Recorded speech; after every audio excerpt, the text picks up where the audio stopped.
Chapter 61, Sea of Ash. As dawn broke, Sunny awoke with a heavy heart, unease lingering from the night before. The image of that dark, reflective water still haunted him, making every shadow seem darker, every quiet whisper a potential threat. With a grimace, he muttered to himself, "What's the deal? I'm literally the child of shadows. Why should I be scared of the very thing I'm meant to command?" But deep down, he knew, shadows weren't truly darkness. They were the result of light's absence. In a strange way, they were born from light. Real darkness, that was something else entirely. So, do shadows have more in common with light than dark? Engaging in philosophical debates with himself wasn't the best way to start the day. Sighing, Sunny sat up and stretched, a yawn escaping his lips just as the rush of retreating black water echoed around them. Morning, the water was drawing back with the sunrise, a daily rhythm that brought temporary comfort. Across from him, Nephi stirred. She had kept watch through the second half of the night and was already seated in a meditative pose. Eyes closed, focused. In total darkness, guarding camp meant listening more than watching. For Sunny, however, night vision rendered that rule obsolete. Hearing him move, Nephi slowly opened her eyes. A trace of fading white flame shimmered briefly in them before being overtaken by the dim light of dawn. She gave him a small, almost hesitant smile. Over the past couple of weeks, Nephi had been working hard, not only on her abilities but something else entirely. She was practicing being human, social skills, casual conversation. It was awkward and obvious at times, but Sunny recognized the effort. He could tell she'd been watching Cassie, carefully studying how the blind girl talked and interacted. Then later, she'd try mimicking those behaviors, often at random. The first time Nephi greeted him with a smile, Sunny nearly summoned his blade in reflex. Still, she was improving. Today's smile looked nearly genuine.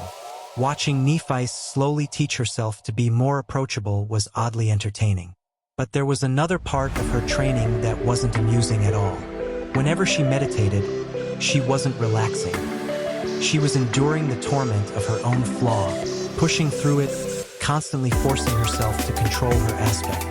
Thinking about it made Sunny's chest ache. He wasn't used to this feeling. Was it compassion?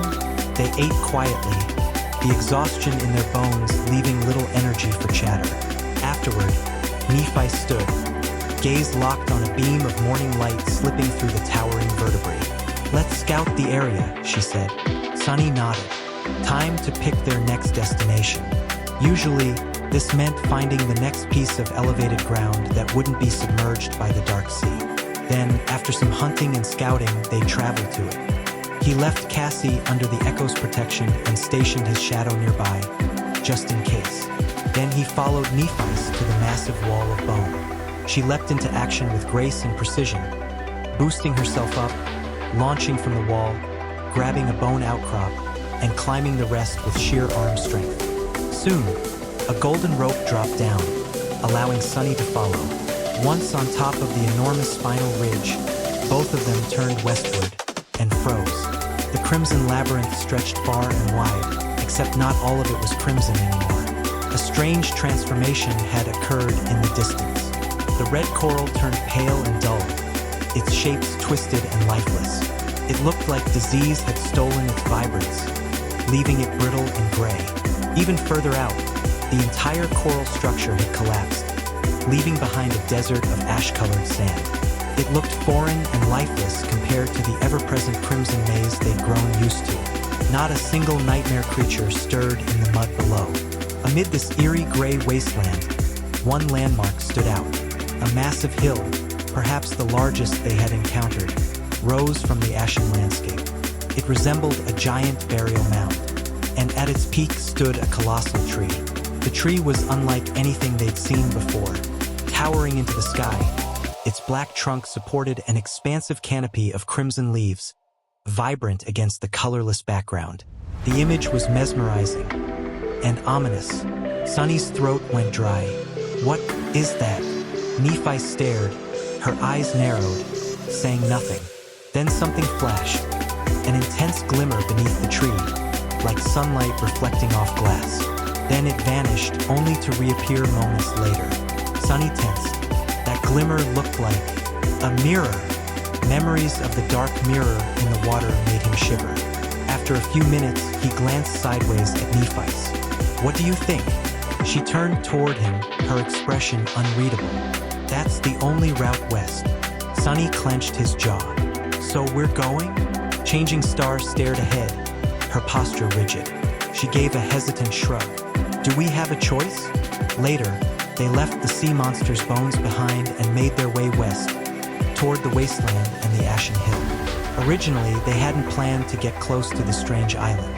But once inside the gray expanse, things changed.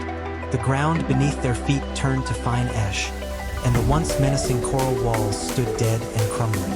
Despite expecting a hidden threat, the wasteland was empty. No monsters attacked. Nothing even stirred. The silence was not comforting. It was unsettling. It felt like even the horrors of the labyrinth feared this place. If that was true, why were they walking into it? Eventually, the last of the walls disappeared behind them, and only gray sand stretched out between them and the towering black tree. There were no places to hide for them or anyone watching. Sunny gave Nephice a wary glance. "Are you sure about this?" She looked ahead, her face shadowed by uncertainty. Then, eyes sharp, she said, "Let's go."